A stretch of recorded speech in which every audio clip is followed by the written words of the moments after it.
Good morning, everyone, and welcome to Care Connect series, Mental Health and Substance Use. My name is Angela Chapman, and I have the pleasure of being the President and CEO of VGH and UBC Hospital Foundation. Before we start, I'd like to acknowledge that I live and work on the Aboriginal territories, the traditional and unceded Aboriginal territories of the Coast Salish people, including the Musqueam, the Squamish, and the Tsleil-Waututh nations. We're grateful to be here to have both their current and past generations sharing this land with us. In our series so far, we've covered topics from COVID-19 to keeping your brain healthy to the changing landscape of virtual health and the future of stroke care. And today we're here to talk about an incredibly important aspect of our community, mental health and substance use. For those of you not familiar with our work, we are the VGH and UBC Hospital Foundation. We are Vancouver Coastal Health's primary philanthropic partner, raising funds for specialized adult healthcare services that serve all British Columbians. We partner with donors to support care and research at VGH, UBC Hospital, GF Strong Rehabilitation Centre, Vancouver Coastal Health Research Institute, and Vancouver Community Health Services.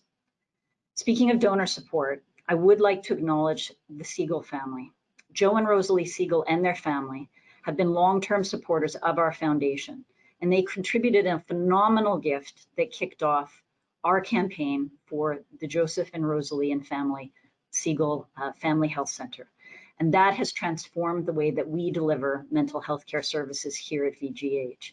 Without them, we wouldn't have been able to approach the government and get that campaign off the ground and build that new building to really improve the facilities that we provide to our mental health patients at VGH. Many of you on this call supported this campaign, and for that we are very grateful. The center provides patients afflicted with mental illnesses with the treatments, programs, and skills they need, with the goal of helping them resume a normal life in the community safely and successfully.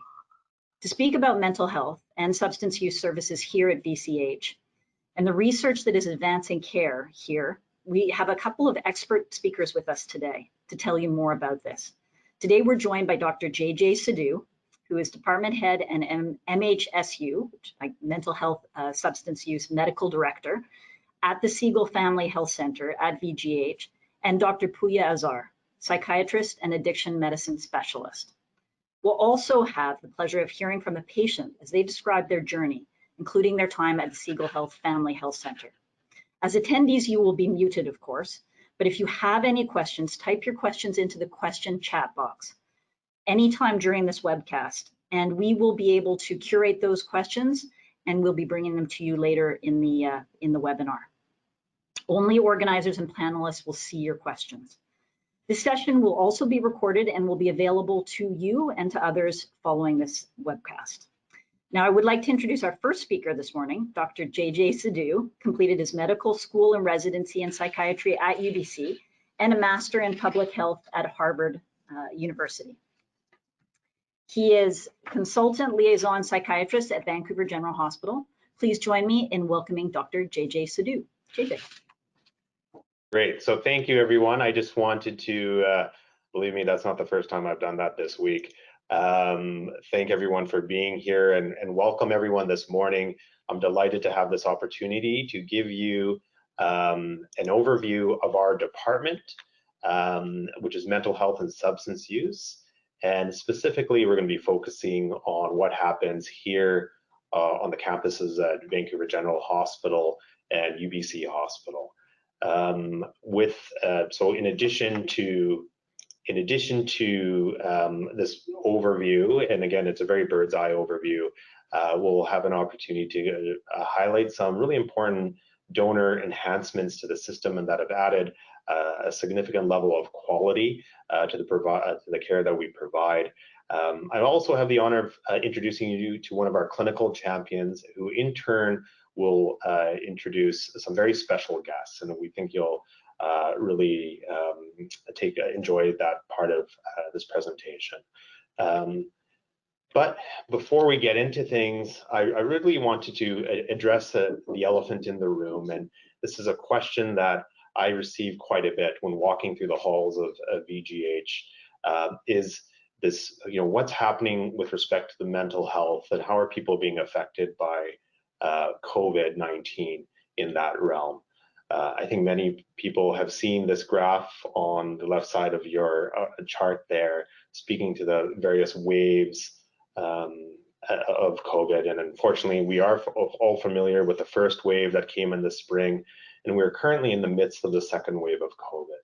The third wave is in green, highlights what people anticipate as being those illnesses and things that people were suffering from even prior to COVID, maybe as a result of fear of coming to the hospital or different reasons not being able to receive care in a timely way due to the pandemic, maybe catching up with us at some point. The fourth wave is what they talk about in terms of mental health. And there is a fair amount of literature from past pandemics suggesting that it is significant. And, we did our own internal review of the literature, and it pointed out that people are definitely affected by pandemics. We know that even in 2008, when there was a significant financial crisis in Canada, that suicide rates went up across the nation in males by 4%. And that was just with the financial aspect of a loan. So compounded by all those other elements that COVID brings, it can be quite significant. Now, standing in my shoes, or some of our health leaders in this hospital and other areas, I'll kind of draw you to the picture of the tsunami wave that seems to be impending onto this beach. And I thought this was a good visualization of what our fears were based on what we were looking in the media, and everyone was watching what was happening in Italy and elsewhere. Healthcare systems being overwhelmed, and I conceptualize those people on the beach as the frontline healthcare workers, and this influx of cases coming in, overwhelming our system. Fortunately, we have not experienced that thus far, knock on wood, but hopefully that will not be the case. And I can give you a sense of the vibe in the hospital at this point. We're concerned, and we're taking this incredibly seriously, and people are tired like they are outside the hospital, and I'm sure you guys all are of this. But the work is being done, and it's being done with confidence, and that's true of our department and every other department, from medicine to surgery. So just to give you that sense, that vibe. In mental health, I think we've been able to mitigate some of this volume and influx of people coming in seeking help by leveraging virtual care strategies. And in fact, our outpatient department, instead of closing entirely in that initial phase of the pandemic, we were able to transition relatively quickly, where we're now 100% virtual, still having the capacity to see people in person when needed, but it's been working quite well. Shifting gears here a little bit, I just wanted to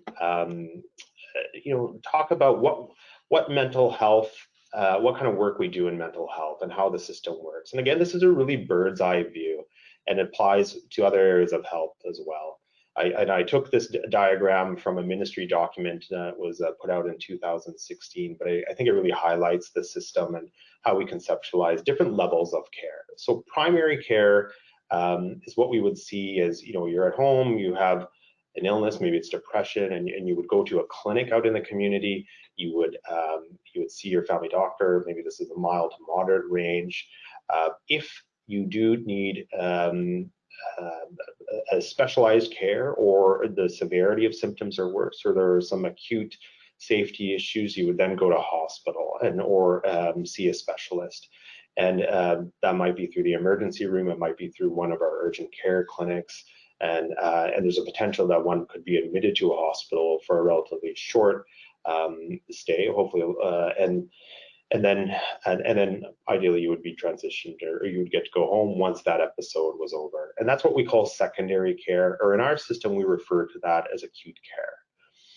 Tertiary care in mental health essentially is akin to a very more long-term care. Riverview is probably the most concrete example that I can think of, and in other areas, we refer this to institutionalized care, an institutionalized care setting, or on this campus, some of those beds from Riverview were incorporated into one of our facilities here. So our Willow building is an example of a tertiary care program. And I'll highlight some of these a little bit later.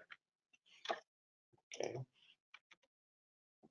Again, lots of bubbles here. This really just want to give you a sense of the multitude of services that we have within the department here at VGH and UBC Hospital. And I put them into various buckets here. So those acute care services you'll see on the far left are many of the units right here in Seagull. And those are those inpatient units where people might get admitted for a stay if they come through the emergency room or through our access and assessment center.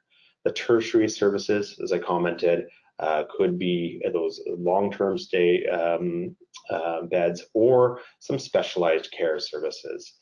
Outpatient service, we have a whole host of services there, including those that treat depression and anxiety. And on the other side, we have sexual medicine, specialized clinics like our operational stress injury clinic, and a step down like Venture.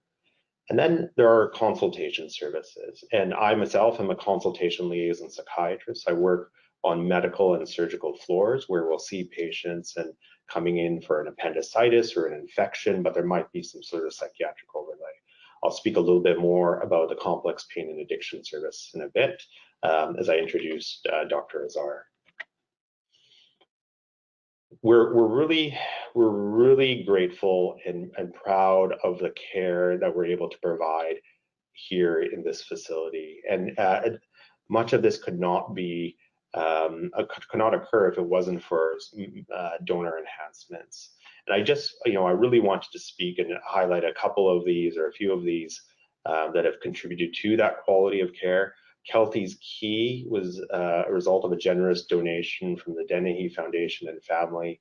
And what this is an online platform to deliver really important therapy called cognitive behavioral therapy. And cognitive behavioral therapy is sort of the bread and butter of a form of talk therapy that we would use to treat anxiety and depression. But we've also created modules in terms of substance use, chronic pain, sleep, panic, family support. There's a link there. It's either self-help or you can also you could be linked to a therapist that can guide you through these programs. Other contributions have been just some examples: a PAU renovation, which is a psychiatric assessment unit, a contribution to a concurrent disorders fellowship, which Dr. Azar is connected to, as well as to mood disorder and many others. Angela referenced the Joseph and Rosalie Siegel Family Health Center. This was really a game changer for us. Prior to moving into this beautiful building, we were in a 1940s wartime, sort of felt like a bunker.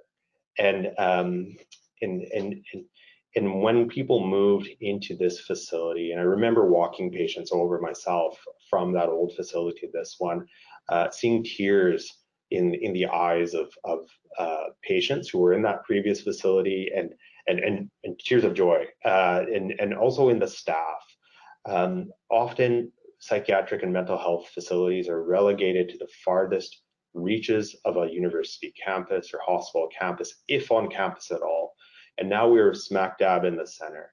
And in my mind, this is incredibly symbolic because it interjects this sense of dignity and importance in dealing with these mental health issues that are ubiquitous or really everywhere in our society. And so this is something also that has been incredibly helpful. As I strongly believe that environment and mental health is the prime example of where environment and design intersect with wellness, and it's been a great add to this system. I just wanted to highlight there's been some significant qualitative improvements And this was a card created by one of the patients, and she gave permission to share this. And in fact, she created this. She called it Georgina's Garden in spring. And this was something. Georgina's Garden is on the rooftop of the Siegel Center, and it's a beautiful garden space where patients have access, family have access, and as well as staff. And it just highlights some of the experiences patients have had here, and just a couple of quotes and quotes, as I mentioned, from staff as well. In addition to those qualitative improvements, which are numerous, we've really been doing well with respect to quantitative aspects. And as stewards of this really scarce resource in healthcare, and stewards of the mental health, which we feel we are for this city and this region, we take seriously this mission in front of us, and that is to serve as many people as we can, as well as we can. And we have never done better in terms of serving people, in terms of getting people through the system. Our length of stays, our long length of stays, our readmission rates, which is a marker of good connection to community, have all improved. And these arrows are all going in the right direction. But just wanted to highlight that. And this has given us space. So this is sort of the bread and butter of any sort of hospital system, any sort of system, but really to think about, what are those sort of next steps? And in my mind, as the department head of mental health and substance use and psychiatry, those priorities for me continue to be access to the system. It can be very challenging, I think, when people are in a crisis and have never interfaced with the healthcare system, especially mental health, knowing where to go, how to access it, how to do it in a timely way. And I think there's so much opportunity out there still. So we just want to build on that, and really from that perspective of the client or the patient who is in need. Also want to contribute or continue with that sense of quality being at the forefront of everything we do, and with that in mind, every decision be based on that. So that be at the center, and we have mechanisms in place. Really, it's a busy place, but it's just to stop, pause, and reflect on the work that we are doing. We have, various committees and mechanisms that are really paying attention to this, and we're going to continue to grow that. One thing that I think there's a great opportunity is that of clinical research. We're a clinical powerhouse, meaning that we serve patients, we serve families. Research is something that there's an opportunity to grow, and that's a personal passion for me. And in doing so, really want to identify those opportunities. And the strategy really is to start small, scale, do it well, and then scale up in pockets. And this is my last slide, is focusing on this one particular area called complex pain and addiction services. This is something that Dr. Azar, who I'll introduce you to very shortly, is the medical lead for. It is based on a recent literature review that we conducted, and actually Jesse Miller, a very bright young student, conducted for us. We found that this is the only service in North America, and potentially even farther out, like this. So essentially, it's a service where you have an assessment for mental health, addictions, and pain all in one. Where in many jurisdictions, you would have to see 3 different specialists. And so this highlights something that we embrace, and that's complexity. And I've put this painting here for a reason. When we interface and when we see an individual, we know that they are the sum of many parts. And when I look at when I'm speaking with a patient, I know that we are all complex. Everyone in this audience is complex. You have multiple experiences, you have varied histories, various relationships. All of this makes you, amongst many other things. And as we lay brushstrokes, as we do to a canvas, eventually this painting and a picture emerges. And that's how we really see ourselves in terms of connecting with individuals. In terms of the content of this this painting as well, this mother and child, I'm assuming, it adds another layer. And I speak with my psychiatrists and my teams about this, is when we're treating an individual, it's not just an individual. We're treating a family. We're treating their loved ones. It would be entirely strange for us to think of illness not affecting the immediate circle and the circles around someone when they are ill. So we know that, and we know that we're charged with that responsibility around taking care of everyone connected to that person. At this point, what I would like to do is just introduce you to Dr. Azar, who has really been instrumental in leading this team. And he is an incredibly passionate person. He's the medical lead for the Complex Pain and Addiction Service. He holds many hats. He's also part of our Transitional Pain Clinic, which is a new entity. He's the addictions lead for the Foundry, which is an inner city youth program. He's also in his past life created a hip hop youth program. He teaches fellows, residents, medical students, and he has had many accolades and recognition for the same. Dr. Azar is one of the great collaborative individuals in our program. He's brought together different departments. He's brought together, mental health and paired it with ICU and anesthesia and surgery and varied departments. Mental health is one of those things that interfaces with all those areas. And he's had various and a multitude of innovations that have been employed across North America. And some of these have very fancy names, and excuse me, I have to read a few of these off. So, the fentanyl bridge induction, rapid buprenorphine microdosing, doing the same in ventilated patients, rapid extended release inductions for buprenorphine, and opioid quantification inductions. So and some of these things have been used as far as Europe, and different schools are reaching out to him just to hear what he's doing. Two of his articles were cited as in the American Journal of Addictions Medicine as the most cited articles in the past year. And most importantly, he's a big-hearted individual that really cares for his patients. And so, with further ado, Angela, I'm gonna turn it back to you, Angela. If there's any other comments that you have before we pass it on to Dr. Azar. I think we might be going right to Dr. Azar. Over to you, Dr. Azar. I'm excited to hear this. Thank you so much, Dr. Sidhu. Thank you for that humbling introduction.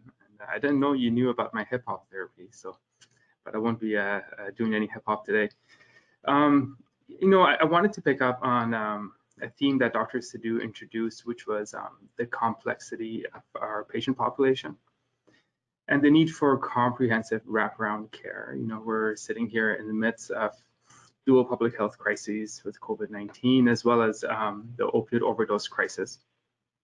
And I think it's critical to take a step back and look at all the factors that contribute to our patient's circumstance. When we see a patient in front of us, to look beyond the mental illness, to look beyond the addiction, and to really understand what this patient's life has been like and what are all the factors that have contributed to them now sitting in front of me.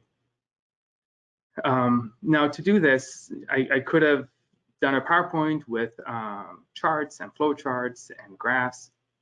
However, I think more importantly is to demonstrate this concept through the experience of a patient and their family as they've gone through our program at BGH. And so with that, I'd like to introduce one of our former patients who went through our program about 3 years ago, and his father, Ben. And what I would like to do is have a quick walk through their experience walking into VGH and out of VGH and how that has impacted their life. Now, I'm extremely grateful for Mehdi and Ben for coming today and sharing with us. I recognize that it's a lot to ask for patients to come in front of an audience and talk about some of the most painful experiences of their life. But they also do recognize, and I've spoken to Mehdi about this in the past, the importance of sharing these experiences. So we can just jump right into it. And maybe Mehdi, do you want to just quickly introduce yourself? I think you're muted. Yes, hi. I'm 41 years old. I've been living here in Vancouver for since 2000, and like you said, I've been in your care for 2.5, almost 3 years now. Sorry, thank you. And Ben, do you want to give us a quick introduction? Yes, I am father of Maggie Saidi and oh, sorry. So I am father of Maggie as well as 3 other kids, 2 boys and a girl. They are all living around us here in Burnaby, in New Westminster, and they are all they have own family and they are working, they are well established. Thank you. Now, Mehdi, let's just jump right in. Can you start by describing to us what life was like for you just immediately prior to coming to VGH? Sure. Immediately prior to coming to VGH, I was homeless, addicted to heroin and to meth, living in the streets. I was supporting my habit by selling clothes and different merchandise that I would find in donation bins all around the city. And so I would spend my day selling merchandise and trying to get my heroin. And then I would spend my nights going around town, going around the different donation bins, picking up merchandise that I would sell during the day. And that's how I developed my meth addiction. I would use at night to stay awake, so I can pick up clothes and so I can sell during the day, and then it's a vicious circle like that. Right. And so Mehdi, this story was very interesting for me because you did not have a sleep-wake cycle. Right? You would use methamphetamine at night to stay up, to go through donation bins, and then during the day you would sell the merchandise to receive money and buy the opioids. Is that right? That's correct. Yeah. Okay. And how long had you been living under that circumstance? Well, I started using heroin about 8 years ago. So I guess I was living in that situation for almost 6 years. Almost 6 years. Okay. Yeah. Okay. Now, you were using methamphetamine, and I believe when I met you, you were also experiencing psychosis. Yes, that's correct. Yeah. And it would be interesting if you could briefly describe, from a patient's perspective, what is it like to be psychotic? It's really strange feeling, difficult to describe. My psychosis was only voices that I would hear. They didn't tell me what to do or things like that. They were mostly critical of me, of myself, and putting me down. And so it was really difficult living in when you're constantly bombarded 24 hours a day, pretty much, with messages like this, and realizing that they're not real, that they're coming from within, but at the same time, you could swear that's your ear that hears it. And I believe we've talked about this before, and you mentioned that you can actually, the brain actually can hear those voices that are not actually around. Yeah, that's right. And prior to coming to VGH, you had a painful condition. Can you describe what that was? Yeah, I had an infection in my leg. Right. I collapsed one night inside a store, and they called an ambulance for me. That came, picked me up, brought me to a hospital, a different hospital. I spent a few hours there, and then I got up to use the washroom and to use my heroin. And as I came back to my bed, the nurse approached me, asked me if I was using. I answered yes, and I was asked to leave the hospital, saying that with the opioid pandemic right now, there's too much risk for me to overdose or something like that. Didn't really make much sense, but yeah, I was kicked out of the hospital, and it was early morning, like 4 in the morning. So I waited until daytime, and then I went to my parents, and they told me to go to VGH. Okay. So you know, this story is tragic, but it does highlight an important point, and that's again the complexity. So we have an individual here. Yes, you did have an addiction, physical addiction to opioids and methamphetamine. You also had a severe mental illness, right? Psychosis. In addition, there was the social determinants of health that were contributing to your circumstance. You were homeless on the streets, and you had a painful physical condition, which was this advanced cellulitis. Unfortunately, you were turned away from another hospital, but you ended up at our hospital. Now, before we talk about your experience at VGH, Ben, can you describe, you know, like, again, I can't imagine, I have 3 boys.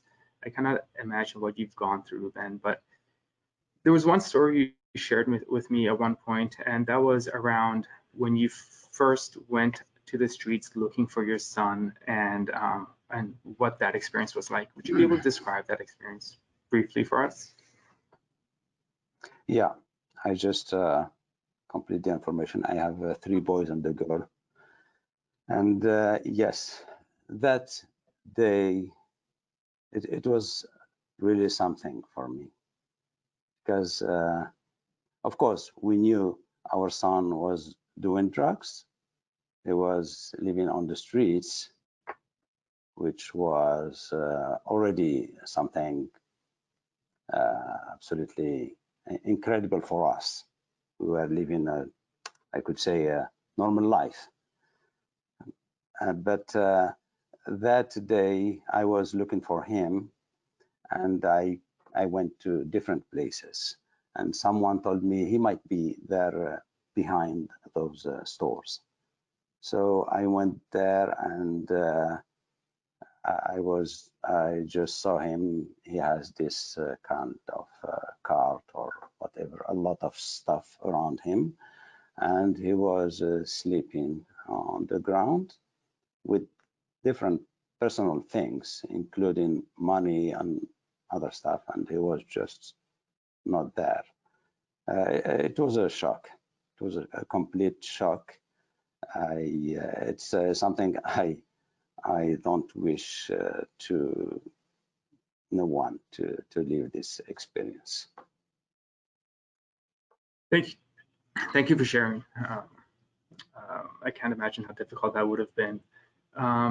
Okay, Mehdi, so you walked through VGH, you walked through the doors. Can you describe your experience at VGH? Because, you know, as it happens sometimes, you are at a hospital, and it sounds like in that moment, with that interaction, you were almost punished for having an addiction and asked to leave the hospital, which is unfortunate. And I hope to think that approach is really something of the past. But can you describe what happened when you came to VGH?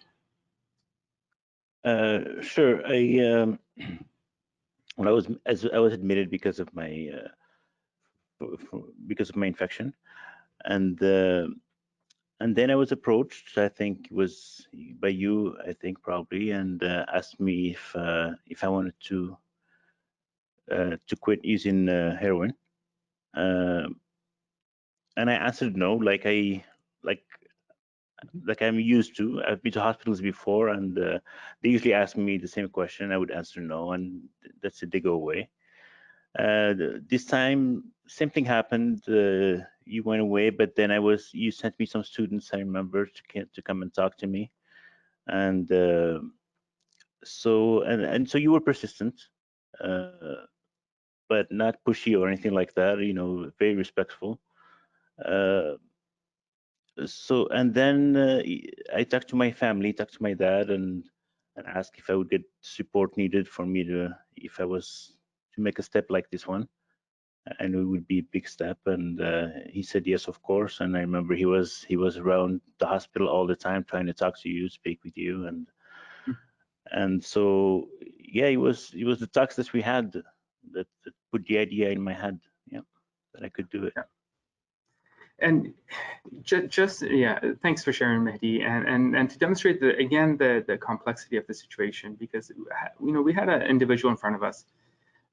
We needed to meet Mehdi's opioid requirements, to keep him out of withdrawal, keep the cravings at bay, to keep him comfortable and in hospital so he could have the cellulitis treated. Right. At the same time, we needed to treat his pain because he had a very painful condition. And that can be difficult in individuals who are opioid tolerant. At the same time, we have to treat the psychosis because Mehdi was actively psychotic, experiencing auditory hallucinations. We also had to reach out to his family and to see if there are any modifiable factors with regards to his social determinants of health. And this is where our innovation comes in, because we have developed a protocol, and I won't get into this in detail, which allows us to treat pain very effectively, treat the withdrawal symptoms effectively, but also in the background start opioid agonist therapy if that's the patient's goal. And without any pain or discomfort, within 48 hours, they get on to an opioid agonist therapy that can prevent withdrawal, cravings, and overdose. And that's one of the innovations that we're proud of, and one of the protocols that's now being used all over the world. And that's the approach that we took with Mehdi. Initially it was let's get Mehdi comfortable, let's treat the pain, let's treat the cravings and the withdrawal. Let's talk to Mehdi about his goals and different treatment options. At that time, Mehdi agreed on trying buprenorphine, so we started the protocol. At the same time, we had to use medications to address the auditory hallucinations. And full credit to Mehdi's father, he was at the hospital for oftentimes waiting for me for hours to come and talk about what options Mehdi would have once he left hospital. Now, once Mehdi's cellulitis was treated, and he was on buprenorphine, which is the opioid agonist therapy that we use, it was time for Mehdi to be discharged medically from hospital. But our care couldn't possibly end there because of the complexity, all the other factors. So we transferred Mehdi to the Siegel building in the inpatient psychiatry unit under the care of Dr. Singh. And Mehdi, do you want to describe what that experience was like? Sure. I stayed there for a few days, I believe 3 or 4 days. Mm-hmm. And then something happened. I got mad with the nurse or something like that. I ended up leaving the hospital, and I went to my old routine. I went to the streets, stayed there for a couple of days, and then I decided to visit my parents with my dad.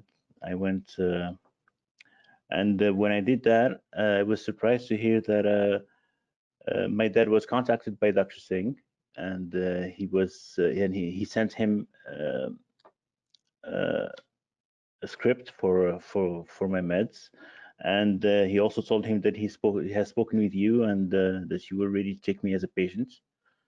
And when I heard that, that's when I really decided to give this a try, just to see that so many people are working, trying to help me, having this plan made for me and presented to me. So I remember right away I went with my dad to the pharmacy to get the meds, and that's when I started.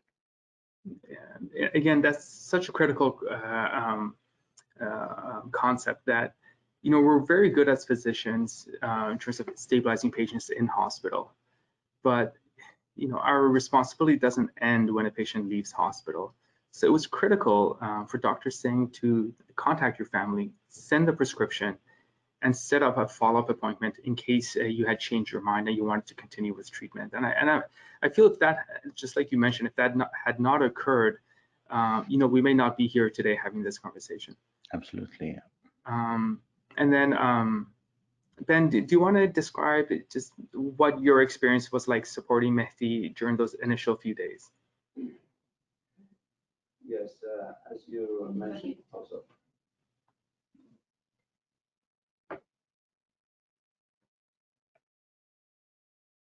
Sorry. So as you mentioned before, I was spending almost all the time in the hospital, VGH, and I was talking to people, doctors, interns, the student that Mehdi mentioned, and others, trying to gather as much information as possible. And at what time, when some incident happened in the hospital in VGH, I was able at the time to call Dr. Azar and explain the situation. And later, as you said, he was transferred to the SIGAL unit. And then same thing happened. I went and I talked to Dr. Singh, explained the situation, tried to give him as much information as needed. And so when Mehdi left the hospital, the unit, he went to the streets as usual. And then, as you said, Dr. Azar, that was probably the turning point of all of this, because he wrote a prescription and called me on my cell phone and told me the prescription is here and I'm going to talk to Dr. Azar, which he did. And that was, I think, the whole thing. That was the moment that made a difference. And as you said, if that wasn't the case, maybe we wouldn't be here to talk. So just the opportunity for me to thank both of you for the great job you did. It's our pleasure. Thank you for sharing. Now, we're starting to run out of time, but Mehdi, can you talk a little bit about what life was like for you before you ended up homeless and struggling with addiction? I used to be navigation officer. Oh. Can you say that again, please? I think it's muted. Yeah, I used to be a navigation officer. I worked in ships in the Great Lakes. I was married for a few years. I have a daughter. She's 15 today. So I should say I had normal life. I was away quite a bit from home, but other than that, I had normal life until my addiction started after my wife left me. It was sudden for me, and I was under shock and became suicidal, and that's how I started using heroin.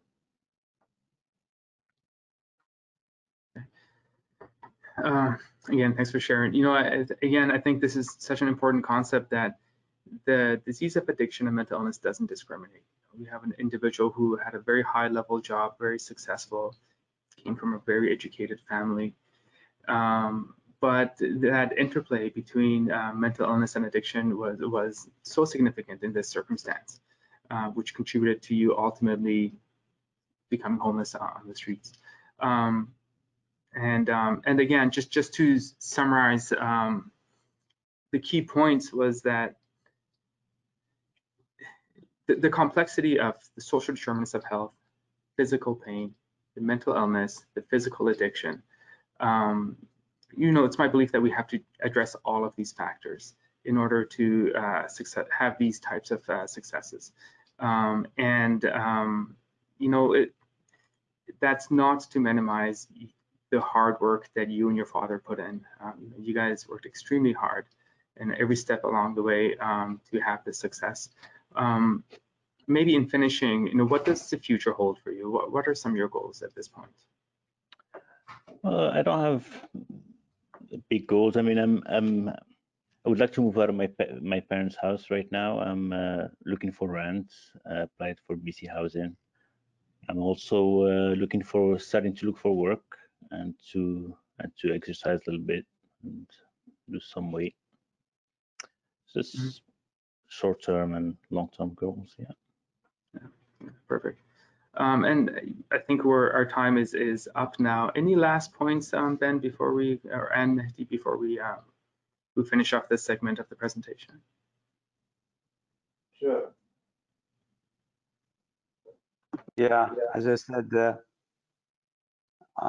I learned a lot during this journey that lasted 8 years, 8 long years.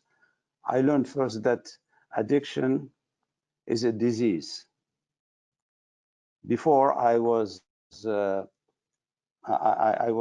hearing about disease like addiction, like something that happened only on movies, Hollywood.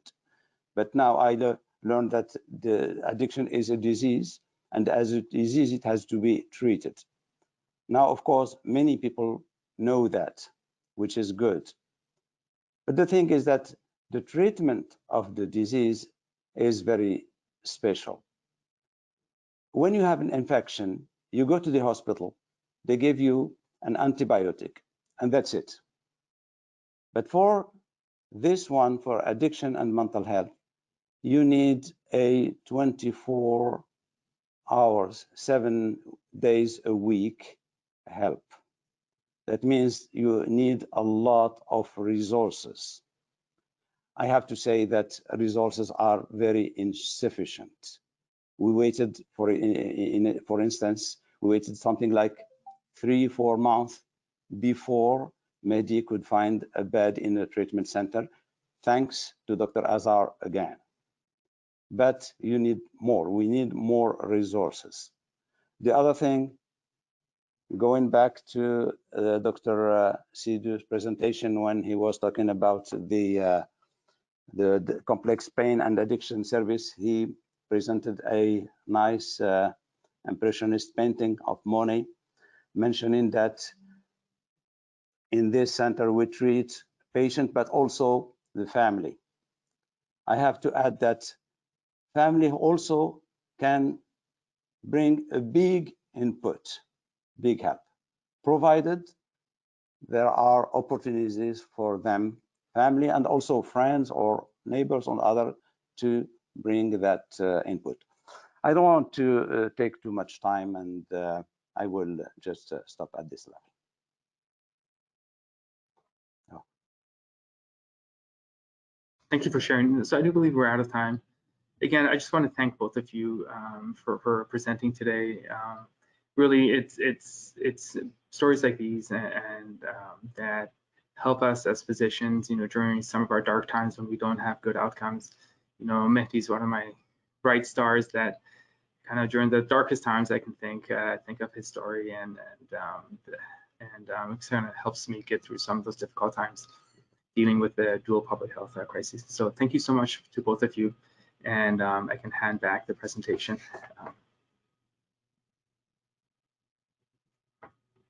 Thank you so much, Dr. Azar, and I really want to thank Mehdi and Ben. I think I just want to thank you for your bravery in speaking about your own personal experience and sharing that story. And as you said, Dr. Azar, it's so necessary because we saw it with the Siegel building. That was at a time when the mental health situation was becoming less stigmatized. And I think its movement, as Dr. Sidou pointed out, to the center of the campus is a big symbol of that kind of destigmatization. And I think for this question of addiction, and Ben said it so well about realizing it's a disease. I think more and more people are becoming aware of that intersection of trauma, pain, addiction, and it's helping to destigmatize and for us to be able to speak about it. It's obviously very painful, and it's a long journey. But it demonstrated that wraparound care that you spoke about, from emergency through to the mental health and substance use treatment, really wonderful to hear that, and I'm sure inspired a lot of our listeners today. So I am going to now jump into some questions that were sent to us ahead of this session. Do either of you have any comments before I jump into that, or shall we jump into questions? Okay, we go ahead. All right, so the first one is, how long do people need to wait? And we heard a little bit about this from Ben, of course.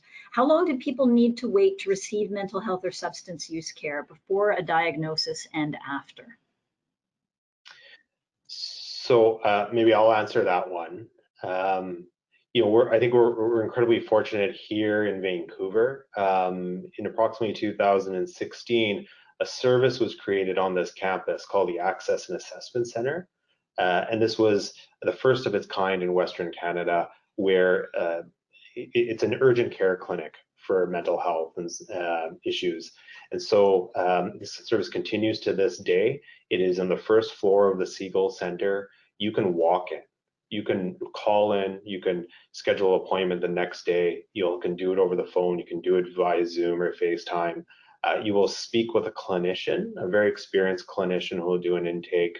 For those that need to see a psychiatrist, they can see a psychiatrist on an urgent basis within either potentially that day, but it's quite urgent, or within a couple of days. And then from there, it's sort of I look at it as sort of the foyer to the house. From there, they'll determine what is the best next step in connection, whether that's connection to addiction services, to other outpatient services. But that timeliness is a big deal.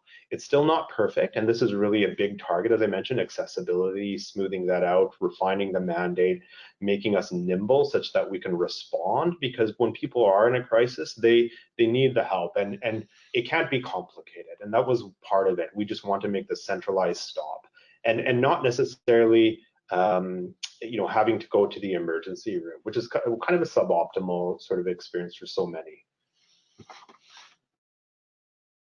That's terrific. Dr. Azar, what can people do struggling to receive the right care do? We heard a little bit about accessing that, but are there some other things where people are finding they're getting caught in the system, they're not getting to the right place? What can they do? That's a real struggle, and it's a story that I hear over and over again from patients and their family members. And I think something to recognize is also the fact that not every approach or every resource is going to be appropriate for every patient. So we do have, like Dr. Sidhu mentioned, from our perspective at VGH, the Access and Assessment Center is a very efficient venue to receive the care and referral to further addiction services if that's what's needed. St. Paul's has a similar program, which is Rapid Access Addiction Clinic there. There's always the Addiction Central Intake phone line that members of the public can call to hear about sort of the most recent or up-to-date addiction services that might be available in their community. But ultimately, it's a struggle, and patients sometimes try over and over and over again until they find the right fit. But some of those resources are a good place to start. Great. Dr. Sidhu, you mentioned Willow Pavilion and it being the residential form of longer-term care, the third level or the quaternary level, I think, that you spoke about. Given we closed Riverview many years ago, and for a city the size of Vancouver, are there sufficient number of places in that kind of residential care? Yeah, it's a great question, and that when Riverview was decommissioned, I think there was a lot of political aspects to that move and societal perspectives, and the pendulum is sort of swung the other way, or it feels like it is. We certainly feel there are subpopulations that could benefit from purpose-built facilities, and to be quite frank, there's some individuals that will never truly be able to live independently outside of a supported environment, and it is something that we bump up against in terms of connecting people into transitioning people into a community. Living on a hospital campus is not a life, right? We want people as quickly but as safely as we can to transition into a life, into that, whether that be independent as for the vast majority of individuals, but for those people that are incredibly vulnerable, this could be special populations include those with developmental delays, brain injuries, severe psychotic illnesses that are refractory to treatments, that need that support. So there's work to be done. I'm happy to have a conversation with anyone, anywhere, anytime around that work, and we'll continue to advocate for those populations. It's terrific. Well, I want to thank you both for being with us today, and really so grateful to have your talents here at Vancouver Coastal Health and the great work that you're doing. I do have to say, Dr. Sidhu, I think you're going to have to watch out for Dr. Azar, because he may have another career as a medical interviewer on television or on the radio. I think you've got some other talents there, and in addition to the other talents that we heard you speaking about earlier. He had 10 minutes more, his hip hop, I tell you. Looking forward to that hip hop TV interviewer next career. But we need you here, and we need you doing this important work. So thank you both very much for being here.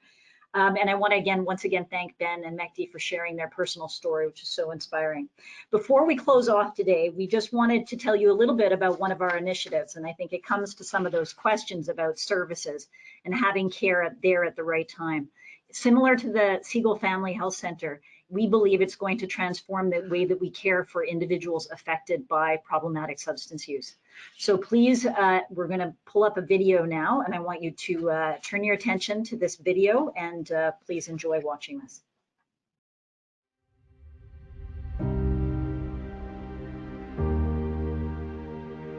I started drinking approximately in my mid-20s, and I didn't realize it was an actual addiction until almost a bottle was disappearing every day.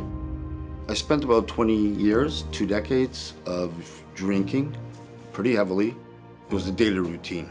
Get up and go to work and come home and repeat, and it was the same thing over and over.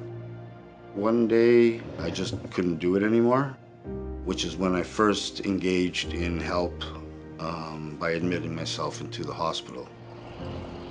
I feel like the system and all of the different resources that are scattered all over the city can be extremely confusing for people, especially when somebody's really struggling with their addiction and they don't know where to start. Being able to go somewhere that they can easily navigate within the system and find the resource that's kind of the best fit for them in that moment in time is extremely important to kind of get somebody started with their recovery. The benefit of the Withdrawal Management Center that we're planning is that we're going to provide a warm, welcoming environment that's therapeutic for individuals who have problematic substance use.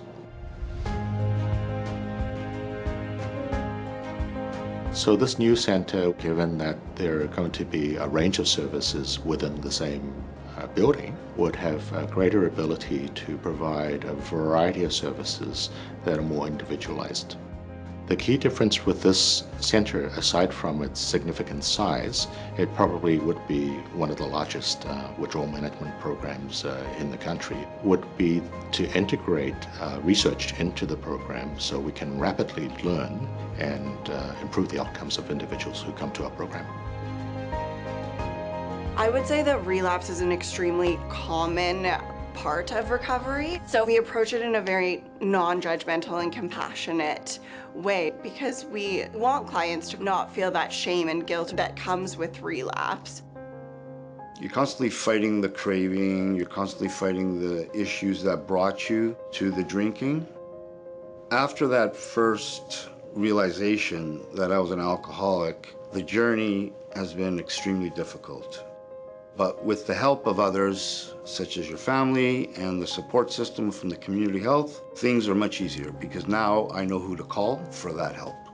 If all the services were available to someone in one building, that would be the ideal, perfect situation.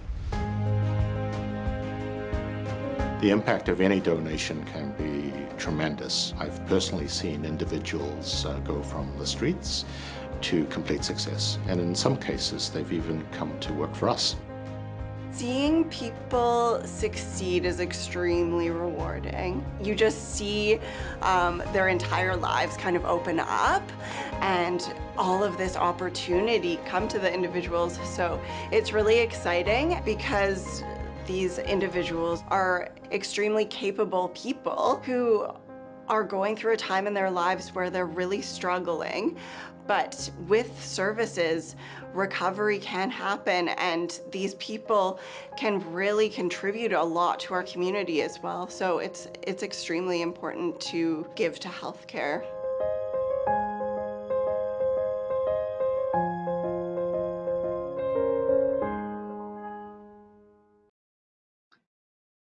This project is, and this facility is really needed and it's vital, and we're very proud to partner with VCH to make it a reality. If you're interested in learning more, you have any questions, please don't hesitate to contact us. Or there will be a survey that comes out afterwards, and add your questions in there and we'll be sure to get back to you. I hope that you and your family stay safe and keep well during this very unusual year for holidays. Thank you and happy holidays to all.